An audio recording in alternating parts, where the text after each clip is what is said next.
Genesis chapter 44. Now Joseph gave these instructions to the steward of his house. Fill the men's sacks with as much food as they can carry, and put each man's silver in the mouth of his sack. Then put my cup, the silver one, in the mouth of the youngest one's sack, along with the silver for his grain. And he did as Joseph said. As morning dawned, the men were sent on their way with their donkeys. They had not gone far from the city when Joseph said to his steward, "Go after those men at once, and when you catch up with them, say to them, 'Why have you repaid good with evil? Isn't this the cup my master drinks from, and also uses for divination? This is a wicked thing you have done.'" When he caught up with them, he repeated these words to them.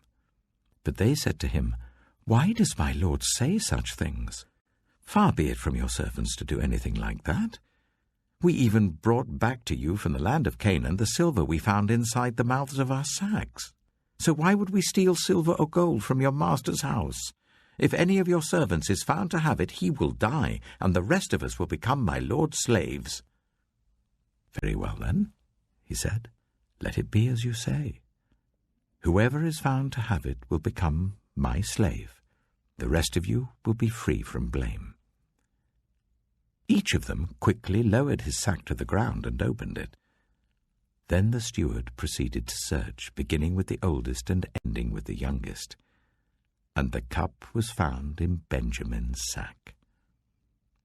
At this they tore their clothes. Then they all loaded their donkeys and returned to the city.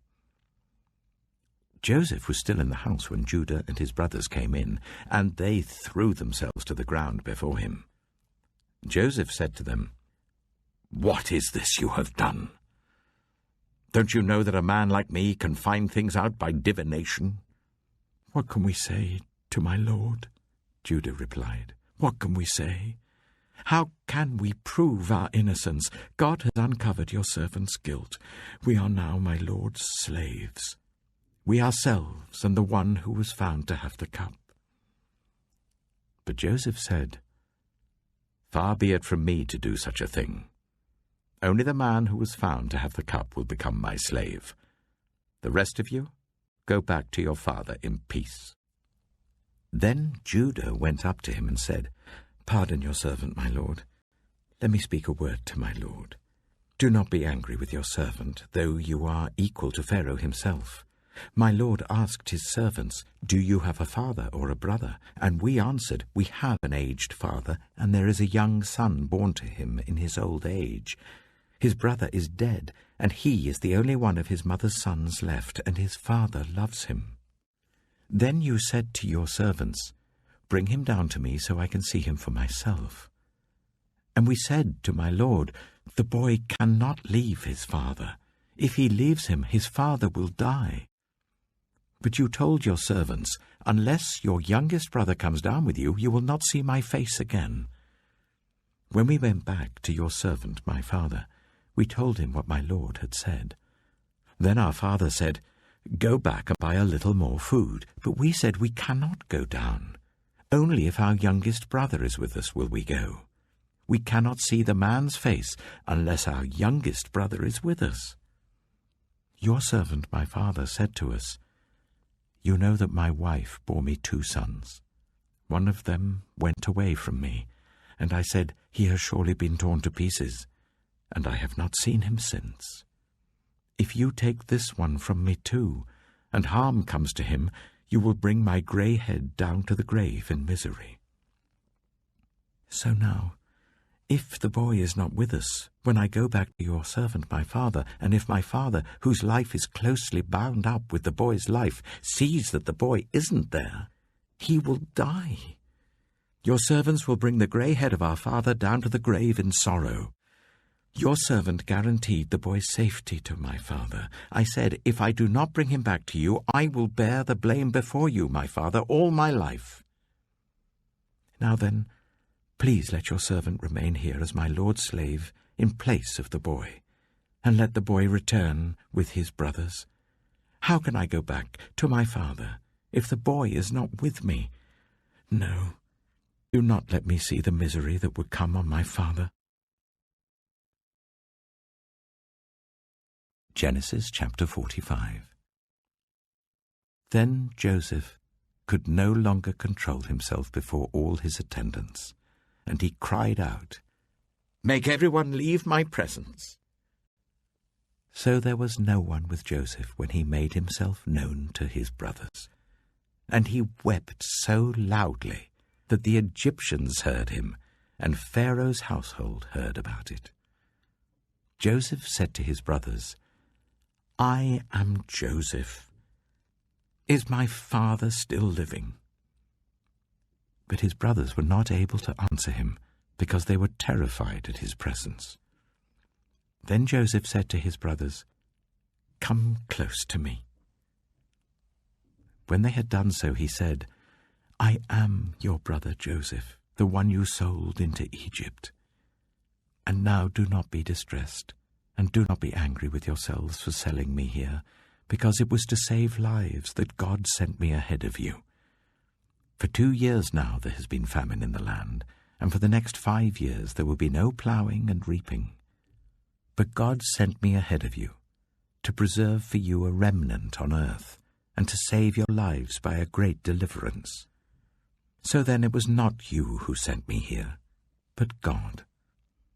He made me father to Pharaoh, lord of his entire household and ruler of all Egypt. Now hurry back to my father, and say to him, 'This is what your son Joseph says. God has made me lord of all Egypt. Come down to me. Don't delay. You shall live in the region of Goshen and be near me, you, your children and grandchildren, your flocks and herds, and all you have. I will provide for you there, because 5 years of famine are still to come. Otherwise, you and your household and all who belong to you will become destitute. You can see for yourselves, and so can my brother Benjamin, that it is really I who am speaking to you. Tell my father about all the honor accorded me in Egypt and about everything you have seen, and bring my father down here quickly." Then he threw his arms around his brother Benjamin and wept, and Benjamin embraced him, weeping, and he kissed all his brothers and wept over them. Afterwards his brothers talked with him. When the news reached Pharaoh's palace that Joseph's brothers had come, Pharaoh and all his officials were pleased. Pharaoh said to Joseph, "Tell your brothers, do this, load your animals and return to the land of Canaan, and bring your father and your families back to me. I will give you the best of the land of Egypt, and you can enjoy the fat of the land." You are also instructed to tell them, "Do this. Take some carts from Egypt for your children and your wives, and get your father and come. Never mind about your belongings, because the best of all Egypt will be yours." So the sons of Israel did this. Joseph gave them carts, as Pharaoh had commanded, and he also gave them provisions for their journey. To each of them he gave new clothing, but to Benjamin he gave 300 shekels of silver and 5 sets of clothes. And this is what he sent to his father: 10 donkeys loaded with the best things of Egypt, and 10 female donkeys loaded with grain and bread and other provisions for his journey.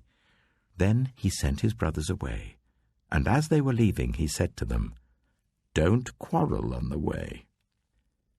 So they went up out of Egypt and came to their father Jacob in the land of Canaan. They told him, "Joseph is still alive. In fact, he is ruler of all Egypt." Jacob was stunned. He did not believe them. But when they told him everything Joseph had said to them, and when he saw the carts Joseph had sent to carry him back, the spirit of their father Jacob revived. And Israel said, "I am convinced my son Joseph is still alive. I will go and see him before I die." Matthew chapter 13. That same day, Jesus went out of the house and sat by the lake. Such large crowds gathered round him that he got into a boat and sat in it, while all the people stood on the shore. Then he told them many things in parables, saying, A farmer went out to sow his seed. As he was scattering the seed, some fell along the path, and the birds came and ate it up. Some fell on rocky places, where it did not have much soil. It sprang up quickly because the soil was shallow. But when the sun came up, the plants were scorched, and they withered because they had no root. Other seed fell among thorns, which grew up and choked the plants. Still other seed fell on good soil, where it produced a crop 100, 60, or 30 times what was sown. Whoever has ears, let them hear. The disciples came to him and asked, Why do you speak to the people in parables? He replied, Because the knowledge of the secrets of the kingdom of heaven has been given to you, but not to them. Whoever has will be given more, and they will have an abundance. Whoever does not have, even what they have will be taken from them. This is why I speak to them in parables. Though seeing, they do not see. Though hearing, they do not hear or understand.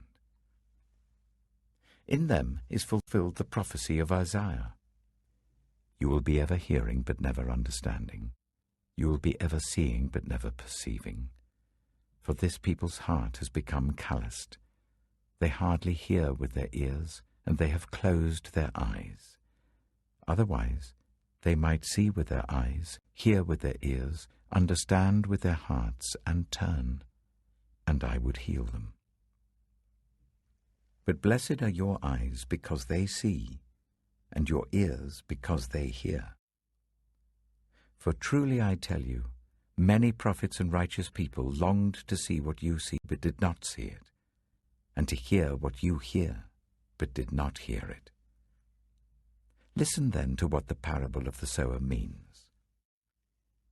When anyone hears the message about the kingdom and does not understand it, the evil one comes and snatches away what was sown in their heart. This is the seed sown along the path. The seed falling on rocky ground refers to someone who hears the word and at once receives it with joy.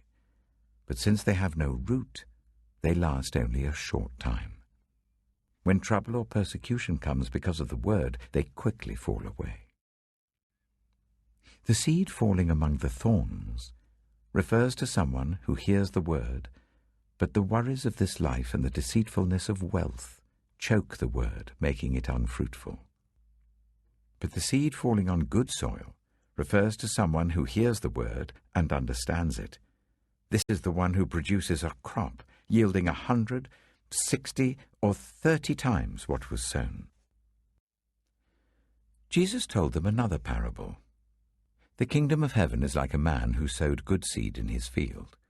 But while everyone was sleeping, his enemy came and sowed weeds among the wheat and went away. When the wheat sprouted and formed ears, then the weeds also appeared. The owner's servants came to him and said, Sir, didn't you sow good seed in your field? Where then did the weeds come from? An enemy did this, he replied. The servants asked him, Do you want us to go and pull them up? No, he answered, because while you're pulling up the weeds, you may uproot the wheat with them. Let both grow together until the harvest.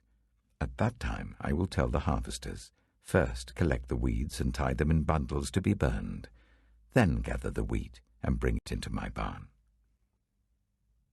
He told them another parable. The kingdom of heaven is like a mustard seed, which a man took and planted in his field. Though it is the smallest of all seeds, yet when it grows, it is the largest of garden plants and becomes a tree, so that the birds come and perch in its branches. He told them still another parable. The kingdom of heaven is like yeast that a woman took and mixed into about 30 kilograms of flour until it worked all through the dough. Jesus spoke all these things to the crowd in parables. He did not say anything to them without using a parable. So was fulfilled what was spoken through the prophet. I will open my mouth in parables. I will utter things hidden since the creation of the world. Then he left the crowd and went into the house. His disciples came to him and said, "Explain to us the parable of the weeds in the field." He answered, "The one who sowed the good seed is the Son of Man. The field is the world, and the good seed stands for the people of the kingdom. The weeds are the people of the evil one, and the enemy who sows them is the devil. The harvest is the end of the age, and the harvesters are angels. As the weeds are pulled up and burned in the fire, so it will be at the end of the age. The Son of Man will send out his angels, and they will weed out of his kingdom everything that causes sin and all who do evil. They will throw them into the blazing furnace, where there will be weeping and gnashing of teeth. Then the righteous will shine like the sun in the kingdom of their Father. Whoever has ears, let them hear. The kingdom of heaven is like treasure hidden in a field. When a man found it, he hid it again, and then in his joy went and sold all he had and bought that field. Again, the kingdom of heaven is like a merchant looking for fine pearls. When he found one of great value, he went away and sold everything he had and bought it. Once again, the kingdom of heaven is like a net that was let down into the lake and caught all kinds of fish. When it was full, the fishermen pulled it up on the shore. Then they sat down and collected the good fish in baskets, but threw the bad away. This is how it will be at the end of the age. The angels will come and separate the wicked from the righteous, and throw them into the blazing furnace, where there will be weeping and gnashing of teeth. "Have you understood all these things?" Jesus asked. "Yes," they replied. He said to them, "Therefore, every teacher of the law who has become a disciple in the kingdom of heaven is like the owner of a house who brings out of his storeroom new treasures as well as old." When Jesus had finished these parables, he moved on from there. Coming to his hometown, he began teaching the people in their synagogue, and they were amazed. "Where did this man get this wisdom and these miraculous powers?" they asked. "Isn't this the carpenter's son? Isn't his mother's name Mary? And aren't his brothers James, Joseph, Simon, and Judas? Aren't all his sisters with us? Where then did this man get all these things?" And they took offense at him. But Jesus said to them, "A prophet is not without honor, except in his own town and in his own home." And he did not do many miracles there because of their lack of faith. Psalm 18. I love you, Lord, my strength. The Lord is my rock, my fortress, and my deliverer. My God is my rock, in whom I take refuge, my shield and the horn of my salvation, my stronghold.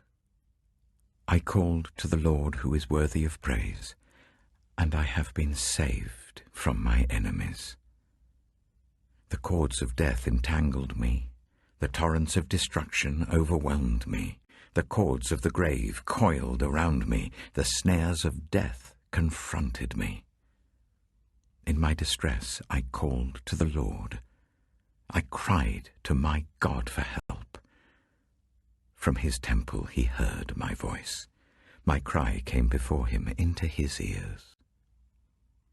The earth trembled and quaked, and the foundations of the mountains shook.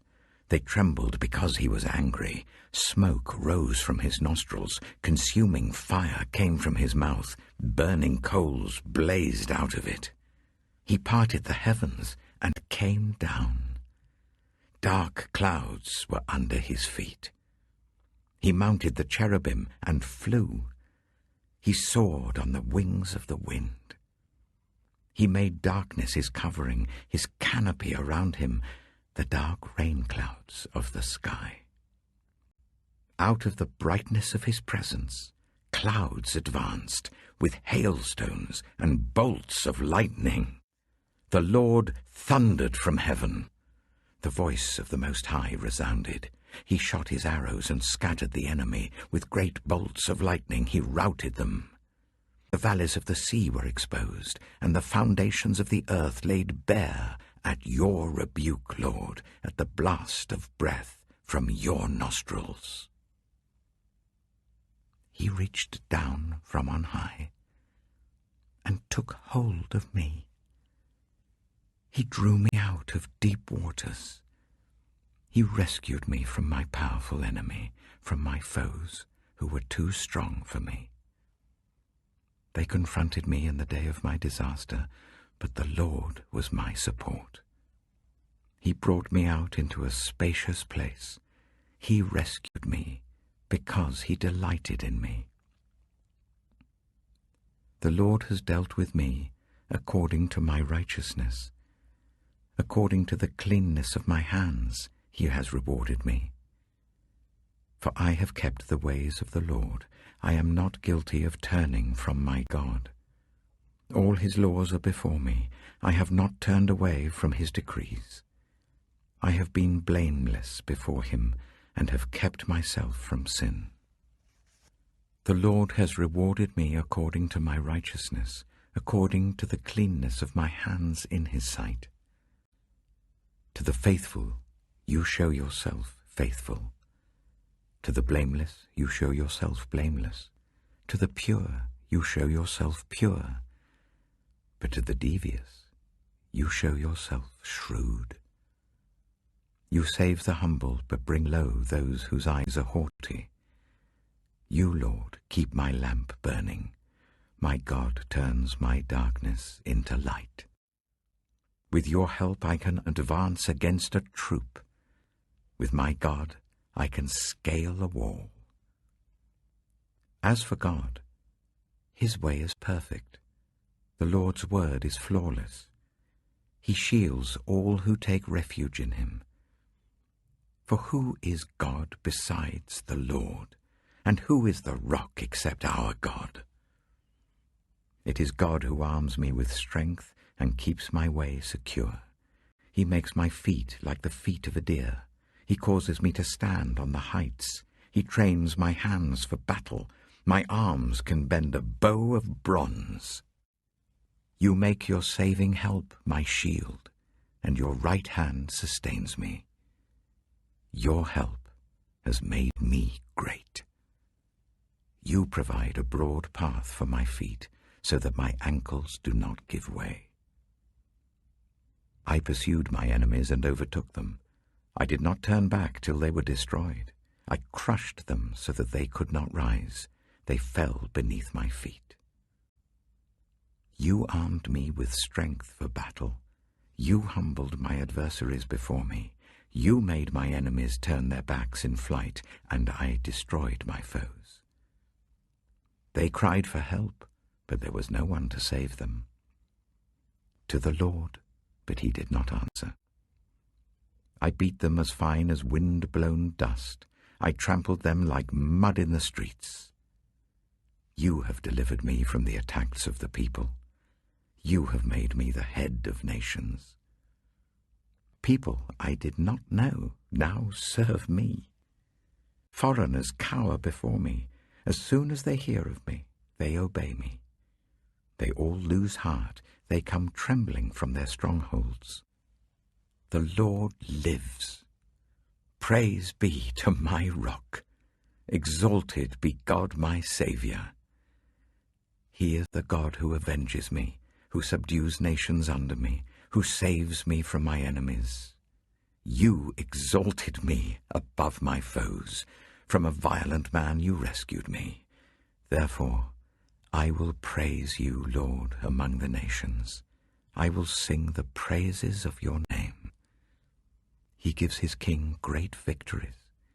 He shows unfailing love to his anointed, to David, and to his descendants forever. Proverbs chapter 18. An unfriendly person pursues selfish ends, and against all sound judgment starts quarrels.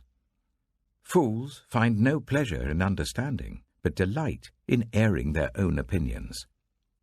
When wickedness comes, so does contempt, and with shame comes reproach. The words of the mouth are deep waters, but the fountain of wisdom is a rushing stream. It is not good to be partial to the wicked, and so deprive the innocent of justice. The lips of fools bring them strife, and their mouths invite a beating. The mouths of fools are their undoing, and their lips are a snare to their very lives. The words of a gossip are like choice morsels. They go down to the inmost parts. One who is slack in his work is brother to one who destroys. The name of the Lord is a fortified tower. The righteous run to it and are safe. The wealth of the rich is their fortified city. They imagine it a wall too high to scale. Before a downfall, the heart is haughty, but humility comes before honor. To answer before listening, that is folly and shame. The human spirit can endure in times of illness, but a crushed spirit, who can bear? The heart of the discerning acquires knowledge, for the ears of the wise seek it out. A gift opens the way and ushers the giver into the presence of the great. In a lawsuit, the first to speak seems right, until someone comes forward and cross-examines. Casting the lot settles disputes and keeps strong opponents apart. A brother wronged is more unyielding than a fortified city. Disputes are like the barred gates of a citadel. From the fruit of their mouth a person's stomach is filled. With the harvest of their lips they are satisfied. The tongue has the power of life and death, and those who love it will eat its fruit. He who finds a wife finds what is good and receives favor from the Lord. The poor plead for mercy, but the rich answer harshly. One who has unreliable friends soon comes to ruin, but there is a friend who sticks closer than a brother.